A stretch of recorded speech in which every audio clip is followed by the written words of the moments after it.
आवाज मानदेशाचा।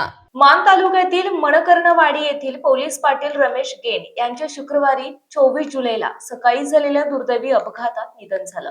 त्यांच्या आकस्मिक निधनामुळे मणकर्णवाडीसह संपूर्ण मान तालुक्यात हळहळ व्यक्त होत असून पोलीस पाटील संघटना आणि ग्रामस्थांमध्ये शोककळा पसरली आहे। मिळालेल्या माहितीनुसार रमेश गेन हे शुक्रवारी सकाळी कामासाठी मोटरसायकलवरून पळशीकडे जात असताना समोरून आलेल्या एका वाहनाने त्यांना जोरदार धडक दिली। या भीषण अपघातात ते गंभीर जखमी झाले। घटनेची माहिती मिळताच म्हसवड पोलीस स्टेशनचे सहाय्यक पोलीस निरीक्षक संदीप पोमन यांच्या मार्गदर्शनाखाली पोलीस हवालदार जगन्नाथ लुबाळ यांनी तातडीने त्यांना म्हसवड प्राथमिक आरोग्य केंद्रात दाखल केले। मात्र वैद्यकीय अधिकाऱ्यांनी तपासणीनंतर त्यांना मृत घोषित केलं।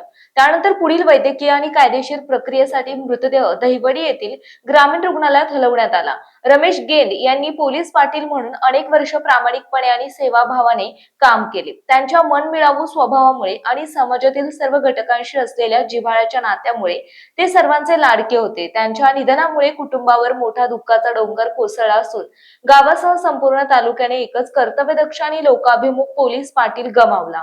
या दुःखद प्रसंगी मान तालुक्यातील विविध गावांमधील पोलीस पाटील, नातेवाईक, ग्रामस्थ, सामाजिक कार्यकर्ते आणि मान्यवरांनी उपस्थित राहून रमेश गेन यांना भावपूर्ण श्रद्धांजली अर्पण केली। आपला सेवाभाव, कर्तव्यनिष्ठा आणि मनमिळावू स्वभाव कायम स्मरणात राहील। ईश्वर दिवंगत आत्म्यास चिरशांती देवो आणि त्यांच्या कुटुंबियांना हे दुःख सहन करण्याची शक्ती प्रदान करो। मान चौफेर न्यूज संपादक बापूसाहेब मिसाळ। आपल्या जिल्ह्यातील तालुक्यातील लेटेस्ट बातम्या पाहण्यासाठी आजच मान चौफेर न्यूज चॅनलला YouTube वर सबस्क्राइब करा आणि बेल आयकॉन प्रेस करा।